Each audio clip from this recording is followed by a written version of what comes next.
everyone, my name is Hana Sundari. You are watching Tutorial TV, Sociolinguistics and Language Teaching from Universitas Terbuka. Today, I'm going to discuss about language attitude and the implication for language teaching. This presentation will be divided into 3 sections. The first is introduction. The second is the concepts of language attitude. And the last is the implications of language attitude for language teaching. Now, I would like to move on to introduction. Before we discuss more detail about our topic today, let's have a look at an illustration from a research report by Dwight and Kawar with the title Language Choice and Language Attitude in a Multilingual Arab-Canadian Community. Having surveyed 100 Arab Canadians in Quebec, the participants were asked their attitude towards Arabic, English, and French. The research findings showed that the 3 languages have positive attitude among the participants with different reasons. The first, participant gave positive attitude toward English for it is the most useful language used in all situations and as a symbol of their Canadian national identity. The second, participants also bring positive attitude toward French because it is the dominant and most prestigious language in Quebec and a poetic language. And the last, Arabic has a positive attitude since it is connected to the heritage of Arabs and as religious language. Now we'll move on to the concept of language attitude.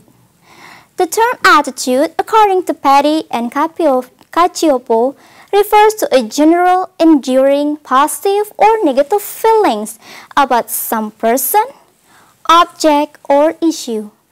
Meanwhile, language attitude deals with the speaker's feelings towards language and language maintenance and planning. Crystal sums up that language attitude are the feelings people have about their own language or the language of others.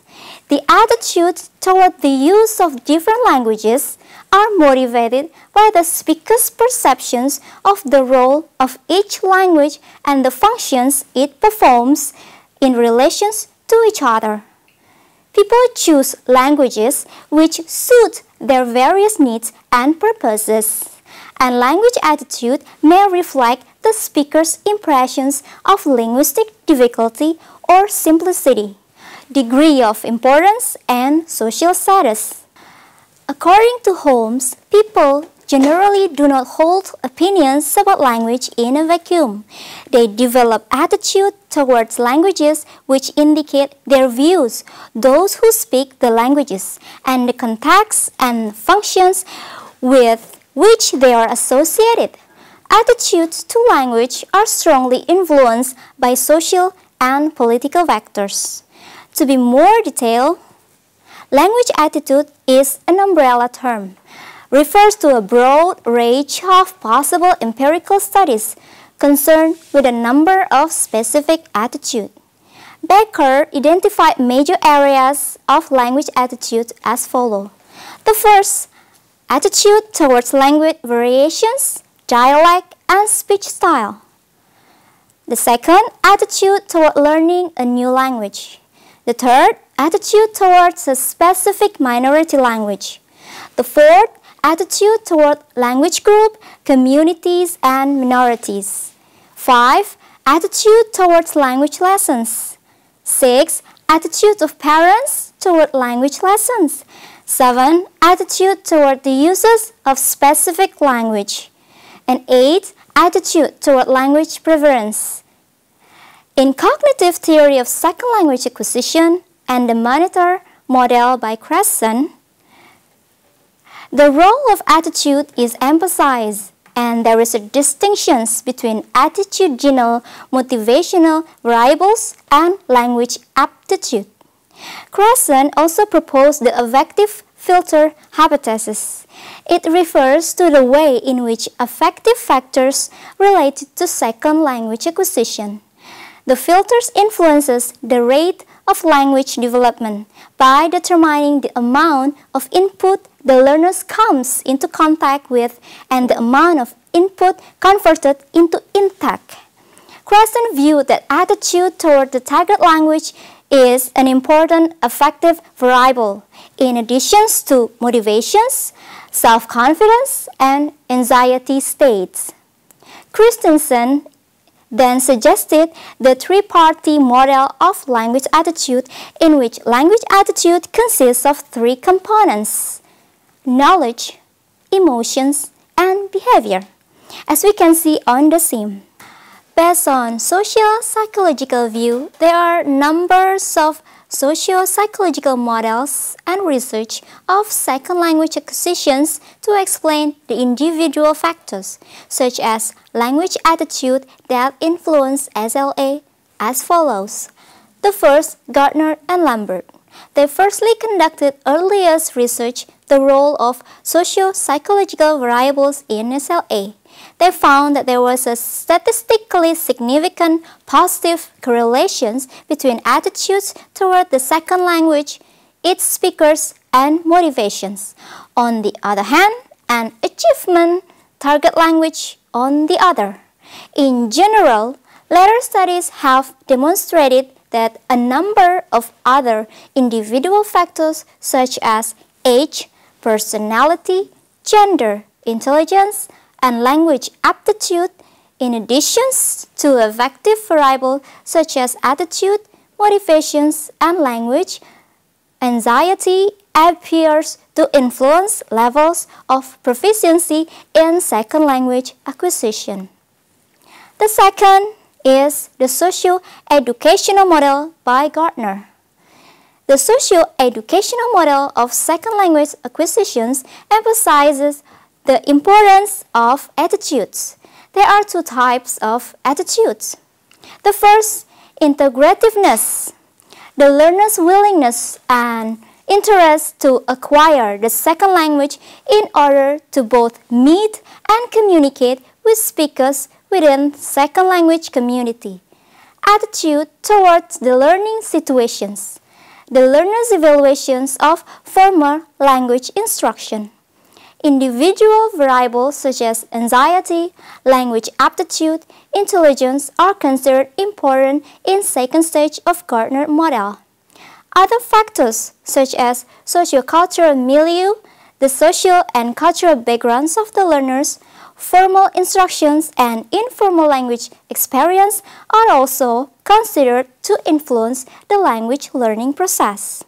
The final outcomes of this model are bilingual proficiency and non-linguistic outcomes. Having viewed that attitudes as non-linguistic outcomes, it indicates that attitudes may be a product of language learning, and it is not static, but attitudes are dynamic and cyclical. The Acculturation Model. This model also mentions the importance of attitude in second language model. Schumann developed the Acculturation Model as a theory of second language acquisition. The theory says that the degree to which learners acculturate to the target language community determines his level of success in the acquisition of the second language. The acculturation is dependent upon the degree of social distance and psychological distance between learners and the target culture. Social distance refers to the extent to which the learners become integrated with the target language group and is dependent upon a number of social variables. These social variables are considered to be primary and determine whether a learning situation is good or bad. Mutual group attitude is one such as social factors and refers to whether the learners groups and the target learners groups hold positive or negative attitude towards each other. Now, I would like to see another sections, the implications of language attitude for language teaching. Language attitudes could have a great effect in areas of education and language learning. McGrorty identified language attitudes influence towards teacher, learners, and parents in language instructions. The first, teacher's attitude. Study by William and his collaborators investigated teachers' reactions to students speaking different varieties of American English. And then students and parents' attitude. The attitude of the students and parents are particularly shaped by the personal experience of schooling and specific learning contexts. Therefore, it cannot be expected that all second language students share similar attitude towards learning new language. Furthermore, it can be summed up a number of current research about language attitude and second or foreign language learning.